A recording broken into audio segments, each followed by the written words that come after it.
it causes lung cancer. It causes lung cancer because the cilia which is present in the nose, inside the nose, they are destroyed by the smoking. Okay, by taking smoking, the cilia which is present in the nasal cavity will be destroyed.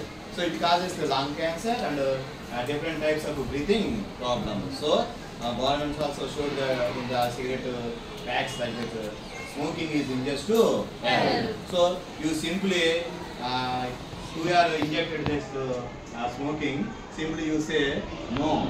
Okay? You say no for smoking. Okay na? Right.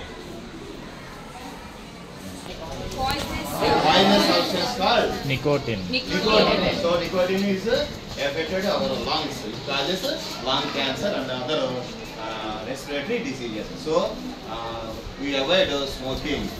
Okay na? Right.